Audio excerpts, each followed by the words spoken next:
Hello everybody and welcome back to the United Stand. It is Ruben Amorim's press conference reaction ahead of the game against Spurs at the weekend. The battle of the bottom of the table, the battle of the two managers that are under pressure. Is Amorim under pressure? Ange Postecoglou is definitely under pressure. Amorim is under pressure to get results, not with his job, but pressure to get results, as Manchester United could fall to 16th in the table with a loss against Spurs this weekend. Amorim had a lot to say, a very interesting press conference. He speaks about the need to sell players. Manchester United have to sell to buy players. Ruben Amorim makes it very clear. He also has a little bit of a jibe in Tottenham Hotspur as he names Manchester United as a much bigger club and his job requiring a lot more pressure than the Spurs job. Speaks very highly of Ange Postecoglou as well, but some really interesting stuff on Ange's style of football, what Ruben Amorim thinks of it, and his job compared to Ange Postecoglou's. Talks about the players, the transfer window, talks a little bit about Chido as well in terms of when he will be coming through. But Ruben Amorim, I watched the press conference. It's always better to watch it to feel the vibe, feel the body language. Considering it's Valentine's Day, he didn't seem in a very happy mood. I've got to be honest, he didn't seem in a very loving mood. He looks like a guy that was pretty annoyed, to be honest with you. He seemed a little bit touchy. What I like about him is he's always honest and he speaks very straight and he handles the media really well. He didn't answer the questions he didn't want to answer. He shut down questions quite quickly if he didn't want to talk about it. Very, very, very unwilling to talk about the summer transfer window at this moment in time. A lot just focused on, I want to focus on the next game. I want to focus getting on results on the board. He was also asked about Ineos and their debt and their issues that they've had with the New Zealand rugby team and if this worries him as a manager. Some good quotes coming out. Let's get into them and get your comments in the chat. Happy Valentine's Day to you all. Have you got a Valentine's today? You know, what are you up to tonight? Is it Galentine's Day? Is it, you know, when you go out with your mates? What you're doing? Let me know in the chat. But the first big quote coming out from Ruben Amorim is to do with transfers. We've had a lot of talk recently around Ineos, around Manchester United, around our financial capability. Well, this is what Ruben Amorim had to say when he was pushed on whether there would be summer transfer activity and how important that is for a coach when you're planning ahead for the future. He said, "Here it is simple. To do something, we have to sell players." That is very telling. Very, very telling indeed. Manchester United's financial situation is bad. We've known it's been bad for a while. I think a lot of people, including myself, have maybe tried to bury their head in the sand and said, well, we always spend in the summer, you know, we probably are going to end up spending. But the financial situation is bad. Ruben Amorim continued to say over and over again, you know the financial situation at this club. We know the financial situation. What I would have loved to follow up Amorim and ask him, if I was there, I would have said, were you aware of how tight the budget was and how strict the financial situation was when you got the job and you walked into this football club? Because I'm very doubtful that he knew the full extent of it, honestly. I think his eyes have been, I think his eyes have been opened being in this job, to be honest with you. And I think he knew that Manchester United were in a difficult position coming into the football club, but I don't think he actually realised how difficult a position that we were in. And now he's having to work with a squad that he doesn't really like, let's be honest. Yes, he can get more out of it, and yes, there's some players that will be able to be part of his future, but his system requires a lot of different players and requires incomings in the summer. And he's made it clear it is simple. We have to sell to buy players. He also gets asked later on in the transfer window about why players do well when they leave Manchester United. Is it the culture? Is it the team? What is it? And he answers that in a really interesting way as well about building the foundations for players to come in and thrive in, and speaks a little bit about Dorgu in that sense as well. But Ruben Amorim have to sell to buy. Does this put Kobbie Mainoo up for sale? Does this put Alejandro Garnacho up for sale? Two players that you will be able to make profit off in the summer if Manchester United do choose to go down that road. And it kind of puts the fans in a position of, do you want players that suit Ruben Amorim's system? Yeah, obviously we do. We want to back this manager and we want to get better as a football club. Right, we can do that, but the flip side is, Kobbie Mainoo and Alejandro Garnacho are probably going to have to be sold in the summer. I don't really want to do that. Can we not keep them and buy new players for Ruben Amorim? No, it's one or the other. And that's how it feels, and Ruben Amorim feels like he's making it very clear to everyone out there, for me to get my players in, for me to bring players in to suit my system, I have to sell. And that is terrifying. Like, the fact we don't have money to bring players in now without selling, it worries me. Garnacho might be sold anyway because he might not be good enough for Amorim's system. And if you can get profit out of him, understandable. Kobbie Mainoo, I think genuinely he's one of the best talents to come out of Carrington for a very long time. I think he's an excellent footballer, and I think we would regret the day we ever let him go, and I think there'd be uproar if he got sold. I genuinely think he's a fantastic footballer. He's had peaks and troughs under Ruben Amorim, and this has been a season of highs and lows for Mainoo, but I still think he's an absolutely fantastic footballer, and we would be silly to let him go. Silly. But it might have to come to that. And Ruben Amorim doesn't want to sell either of these players. He doesn't. He's made it clear he doesn't, multiple times in interviews. But if Sergeant Ratcliffe and Ineos come to Ruben Amorim and say, look, I know you need a striker, I know you need a number 10, I know you want Kenda in, we're going to have to sell someone, Ruben Amorim might have to be forced into that decision. And it's a situation we're probably going to fall into in the summer, and it is worrying. And this is what years of financial irresponsibility has done to this football club. And yeah, this is where we're at. At the same time, I've seen people in the chat saying, nobody should be unsellable, and I agree with that. Everybody should have a price. But when you talk about we have to sell to buy, I look across our football club and I look across our squad. Who genuinely can you get money for in that squad? Because I understand, Lindelof's going to go. Eriksen, you look across and there are players that you could shift on. And there are players that need to go. Casemiro, before, the players that actually show some promise and potential at its football club. But you're not getting any money in for Casemiro. Even though Anthony scored 2 goals at Real Betis, you're not going to make any money back on him in terms of profit or anything that's going to actually, massively affect you in the transfer market. Rashford is a big hope. We are pinning our hopes on Rashford doing well at Aston Villa. That's £40 million of pure profit coming into the football club if he does well. But it's all ifs, buts and maybes. He looked good in his first little appearance, but there's a long way to go from now until the end of the season. You look, who can you get money for? Rashford, Garnacho, Mainoo, Dalot maybe. He might come under question. You could maybe get some money for him.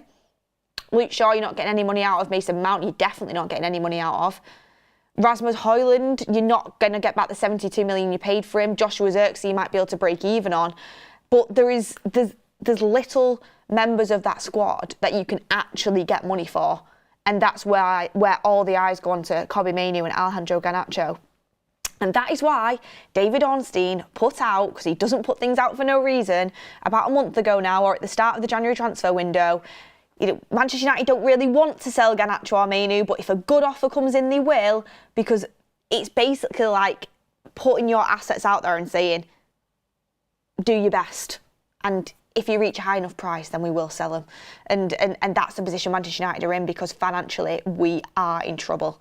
And we need to bring players in for Ruben Amorim. And the only way to do that, the man himself, who has had conversations behind the scenes, has said that we have to sell players to do it. So that's where we're at on that one. Get in the comments your thoughts on that. Let me know what you're thinking. We've got some super chats in. Keel Robinson says, I back him, but he played Dorgu on the right and Dalot on the left.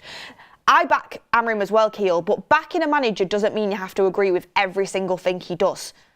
I didn't agree with that. It was clear he was trying to play inverted wing-backs. It didn't work.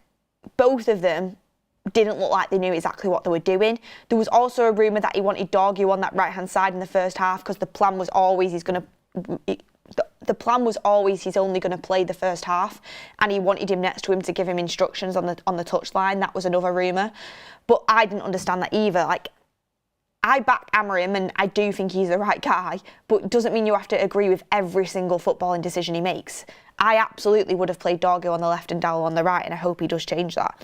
Patrick Lynch says, I want Amorim, but to sell to buy for specific system is worrying if we are selling young players, considering Amorim's contract is only 2.5 years. With no guarantee of success, it is a terrible strategy. I'm going to be honest, Patrick, I actually think that's a really good point. As much as I back Amorim, and I do think he's the right guy, and I want him to be the right guy, and what he tells you and the message he gives off really does give you faith in him.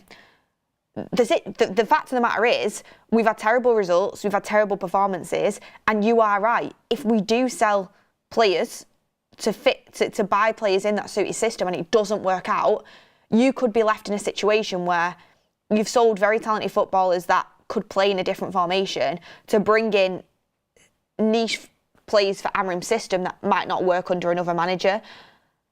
But that's the risk you take. Do you take that risk? Because you could be in a situation where, you know, you do sell like Alejandro Garnacho, for example, and then say if it doesn't work out with Amorim and Ineos decide to go for another manager, I hope it doesn't happen, but if it does, that manager could want a touchline left winger playing in a 4-3-3. And Garnacho's going, you know, playing for Chelsea week in, week out, doing what he's doing, and we're in a situation like, oh, we actually maybe should have kept him. That is the risk that you take. I personally do think we have to back this manager and we have to go on a journey with this manager. Most players can adapt to different systems. Amorim's system is interesting in the fact that wingers and fullbacks are the positions where it is quite niche. Like, your number 10s have to be able to play inside. Wing-backs have to be good defensively and capable in terms of in the defensive third as well as going forward. Like, they're the positions where you are like, is that the position where you do take that risk on, where you sell players who could work in a 4-3-3 to get players in that suit that system that Ruben Amorim wants to play, and get in the comments whether you would do that. But it is a really good point, because you could be in a situation where Amorim's gone, you've got players that are completely suited to Amorim, and the new manager doesn't want to use them. But that's the risk you take, and I'm sure we are going to be careful in the transfer market to make sure we get players in that are quite versatile in that sense as well. Anyway, let's move on to the next quote, and this is Ruben Amorim on Ange Postecoglou. He said, "I'm a huge fan of Ange Postecoglou. He's a good guy, a very good coach. I understand the connection with me and Ange. But with respect, I am at a bigger club with bigger pressure." Jab at Spurs there. I mean, he's not wrong. Manchester United is a bigger club than Spurs. There is more pressure at this club. Ange is definitely under pressure. On a side note, I really like Ange as a manager. I think Tottenham have very similar issues to Manchester United, in the sense that Tottenham, there's something fundamental going wrong at Tottenham Hotspur. Conte called it out when he was manager, and we've had the same at Manchester United. Ralph Rangnick called it out. There is something fundamental going wrong from the top of Manchester United down to the bottom, and I think Spurs is the same. I think they have a loser's mentality running throughout that football club. I can't say much, being a fan of Manchester United, to be honest with you. But I think it would be a mistake to sack Ange if I was a Spurs fan. That would be my opinion. That's my opinion from the outside out. From the outside looking in, Ange looks like he's trying to change the culture, and I think when he actually does have all his players fit, his style of football is super exciting. Whether you can go and win league titles with it without adapting it slightly is another story. This isn't Spurs fan TV. But I think sacking Ange just falls into that cycle that Spurs have done year after year after year, which is, you know, the rinse and repeat. Get a different manager in, works out for a while, sacked. Like, we do it as well, and I think they need to stick with someone with a clear philosophy that is trying to actually change the culture of their football club. Got some more quotes coming in as well. My Apple Watch is going crazy. Is it stuff going in the WhatsApp chat?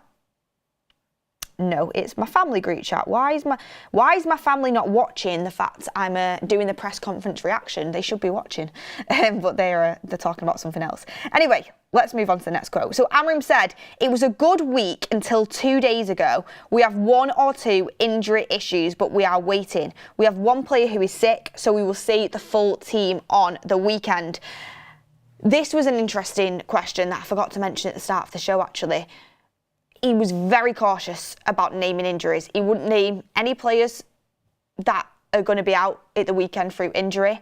He did say they've had a setback with the players that were going to return from injury, i.e. Luke Shaw, Mason Mount, Johnny Evans. Didn't name any names. Makes sense, it would probably be Luke Shaw. He's been very protected by the club, very protected. I mean, so is Mason Mount as well, but when it came out, what was it, like 2 weeks ago, that Luke Shaw had a setback for another 8 weeks, and then it was put out by the club like a few hours later. He's due to be on training on Monday.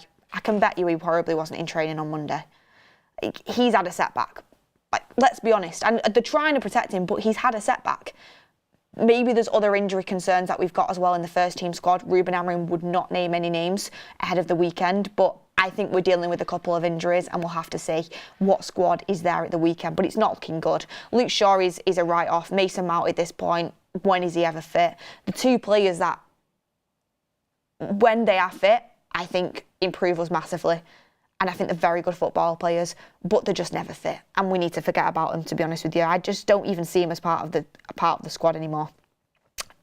He gets asked about Ineos and the job losses, the redundancies, and the issues that they have with their finances, in the debt that they're in, the money that they owe to the New Zealand rugby team.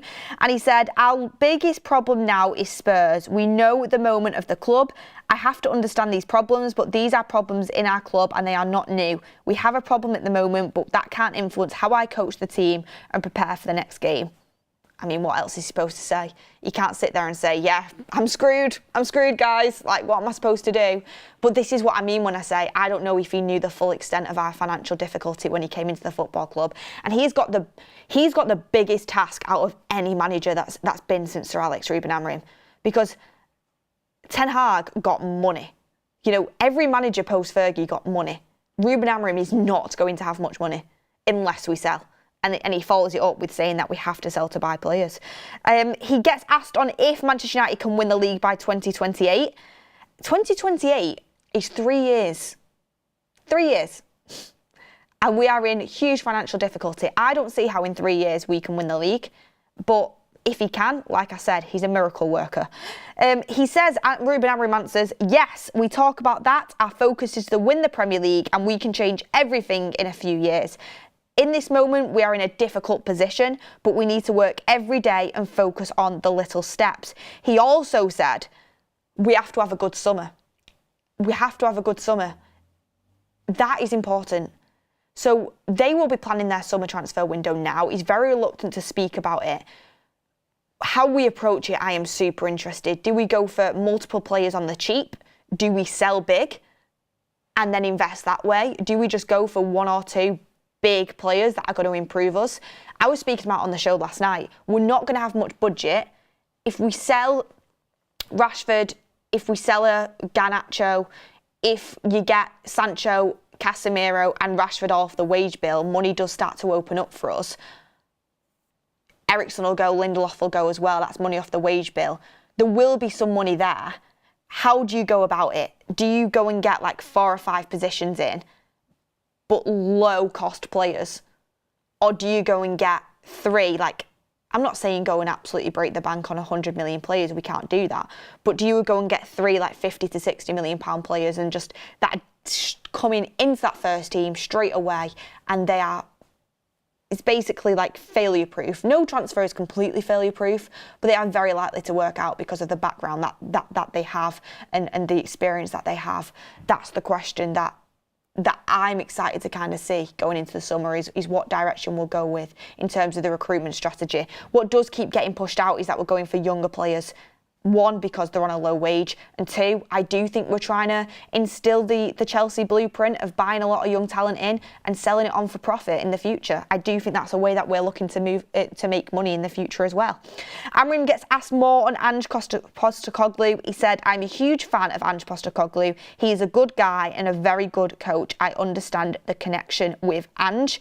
In my opinion and with respect, I'm at a big club with bigger pressure, but I do think the coaches must follow their principles. He wants to play football in the right way, and that's a good thing. We know when we choose this profession, there are a lot of good things, but you have to feel the pressure when you don't win.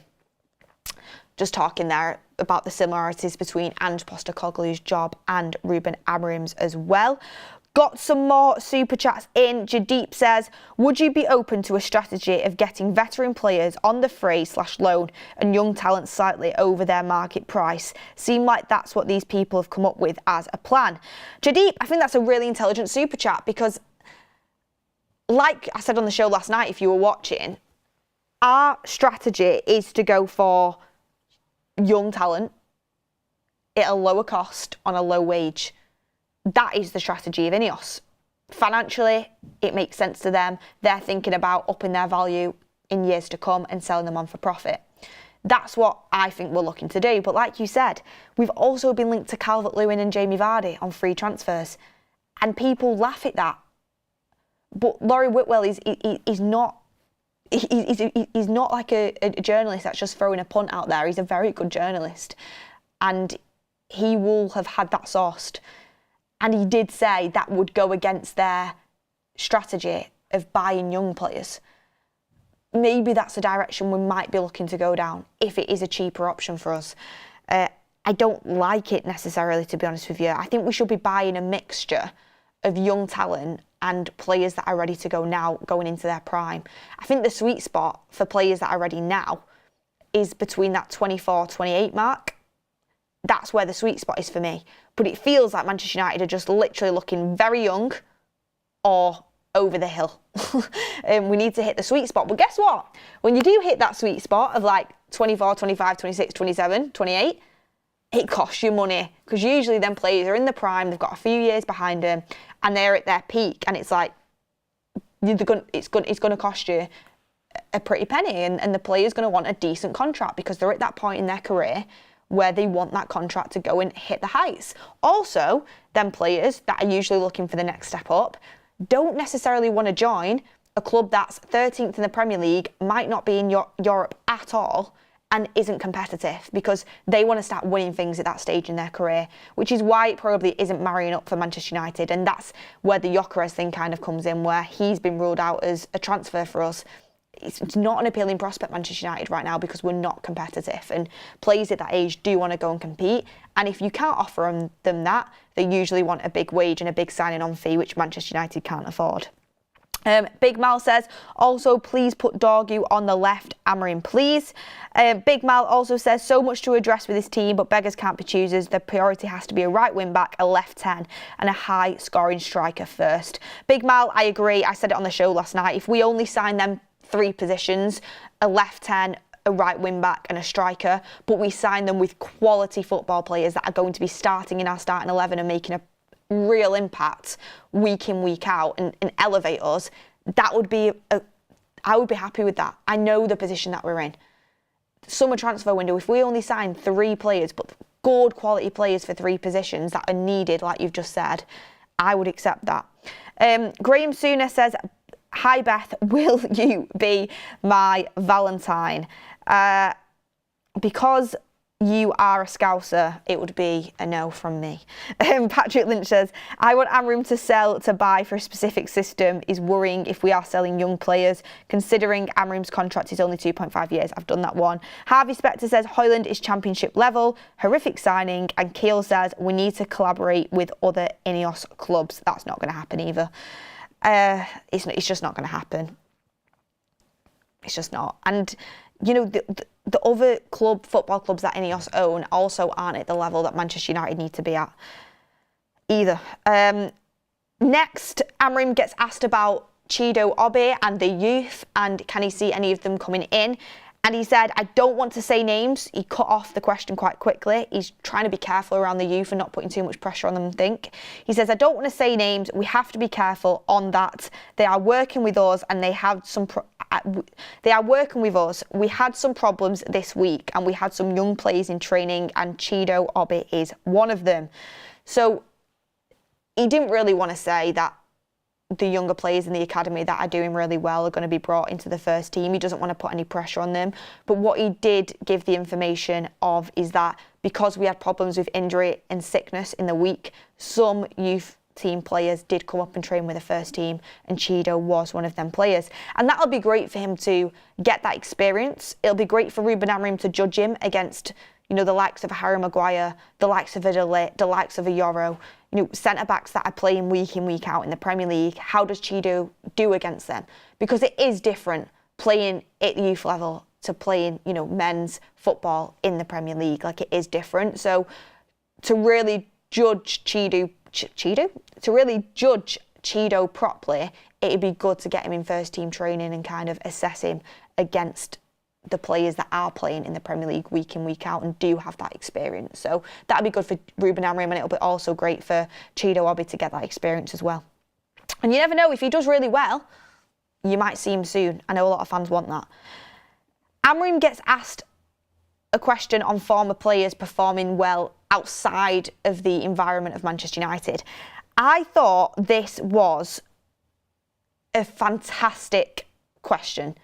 I think it was Rob Dawson who asked it from the ESPN. I thought this was a fantastic question because this is a question that I think the fans really kind of are scratching their head about and want to know. There's been so many debates online. You know, is it the atmosphere at Manchester United? Is there something within the club that is festering that makes it a poor environment to be a part of? Like, what is it? So Ruben Amorim gets asked about what is it that makes former Manchester United players perform well at other clubs.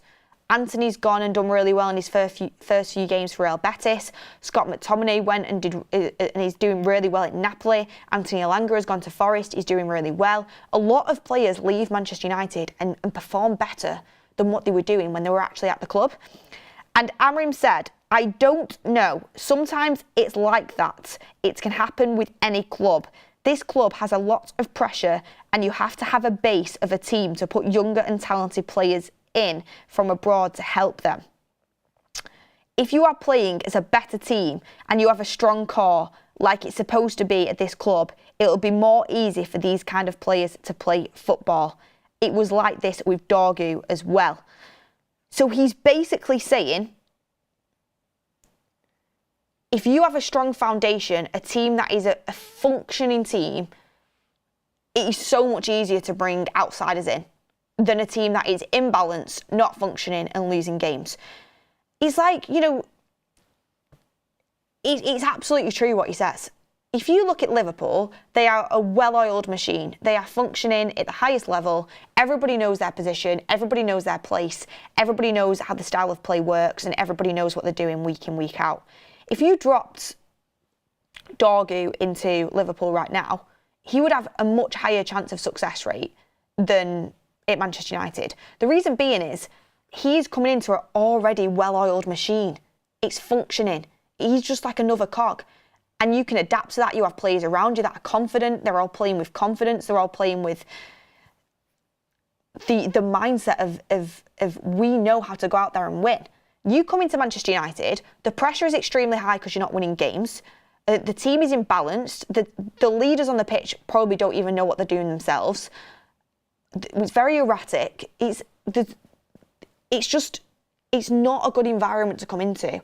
And this is why I think multiple times players have come into this football club and not been able to hit the ground running and not being able to take off. Realistically, you could probably name on one hand what transfers have actually been successful post-Fergie. Like, fully successful, to the point where you're like, that signing paid off for us. That was a fantastic signing. Maybe I'm being harsh there. Two hands. Like, that's within a decade, though. Over a decade. Bruno Fernandes is the only one that stands out to me as being able to kind of get his head above water of the pressure of Manchester United and perform. It is really hard to come into a team like this and succeed. And it's going to be hard for Dorgu to adapt initially because this team isn't playing well and it's not functioning the way it should be. It's not functioning the way Ruben Amorim wants it to be. So I think that was a good answer from Ruben Amorim, and I think that is the reason. There's multiple reasons, but I think the main reason is the pressure at United combined with the fact that this team is not functioning doesn't breed for an environment for a player to come in and thrive. It's an environment that breeds failure, and that is what's happened. Whereas, you know, Real Betis, okay, they're not the best team in the world, but they're functioning. They know what they're doing. They have a style, and their team it operates together as a team. So it's easier to come in and start operating in that. It's the same with Napoli. It's the same with other, like Nottingham Forest. Look at how they're flying. Obviously, Elanga's going to do better in a team that is functioning and knows how they're playing as a team under Nuno Santos. Like, you're going to play better in a better environment is basically what Ruben Amorim's trying to say there. He gets asked about relegation and he said, if you see the table, it's impossible to feel comfortable. We just want to win, improve our performance because we are Manchester United and we need to win the next game and improve. There is no comfort in our situation at the club. So we are 12 points clear of the bottom three, which is mad to even think we're talking about this as Manchester United, but that's where we're looking. We're looking downwards rather than upwards. We are 12 points clear, which makes you feel comfortable in terms of relegation. And listen, United something drastic would have to happen for United to get relegated. We're not going to get relegated, but he is right in the sense of working at Manchester United or being a Manchester United player or even being a fan, looking at that table, you cannot look at it and think, great. Like, you look at it and you are ashamed, and you're looking at it and you're thinking, why are we there? And with a loss against Spurs at the weekend, we could go into 16th, which is, I mean, going into the later stages of February, being 16th in the Premier League it's just unthinkable for Manchester United, but that's seriously a situation that we could be facing on Sunday evening. I mean, get in the comments now, do you think we're actually going to beat Spurs? That's all Ruben Amorim's quotes, by the way, but I have got some injury news regarding Tottenham Hotspur as well. And the injury news is, let me get it up, they've got some players back. Luckily, in time to face Manchester United after a little break and time to regroup, Tottenham Hotspur do have some players back, and they're players that I never wish any players injury, but I would want them to be out for another couple of games, to be honest with you, so we don't have to face them. But Vicario, James Maddison and Destiny Udogie are all back and available for Sunday's tie against Manchester United. That's a huge boost. Their goalkeeper has actually been doing decently well, but Vicario is obviously their first choice and it's going to make an impact. James Maddison is going to make an impact. He's hit and miss, but he will come in, and you'd rather Spurs not have James Maddison than have James Maddison. He's a good player. And Udogie is a big one for me because their defence has been super poor and they've been wide open at the back. Udogie not only helps defensively, but he's a massive threat going forward. I think he's one of their better players, to be honest with you. I think he's a fantastic left-back. Really is a fantastic left-back. So strong. Every time I've seen Alejandro Garnacho go up against Udogie's bullied him and put him on the floor. So hopefully he's a bit rusty coming back from injury and we don't have them same issues again. But yeah, it's not great that 3 pretty good players for Spurs are going to be back. Sayuragara says, to be honest, if you were to do a graph on United's history, it would be quite interesting. Glenn C says, older players on free transfers want high wages and high signing-on fees. I doubt they want any more Eriksen-type players with no sell-on value. I hope not. Everyone's taking the mick out of how I say Udogie. That's how I say his name. That is how you say it. Well, let me see what everyone else is saying on the chat. I've seen quite a few people on the chat saying we should sell Mainoo and Garnacho. What are your thoughts on that? Because, I mean, I'm going to quickly wrap up because it only is a short little presser reaction. But the main point to take away from this Ruben Amorim press conference, in my opinion, is we've had setbacks when it comes to the injured players again, which again shows you can't rely on them and you've just got to kind of not even get any hopes up about them being back, and you've just got to take the squad how it is, it face value, without Luke Shaw and Mason Mount being part of that. They're just bonus players if they are fit.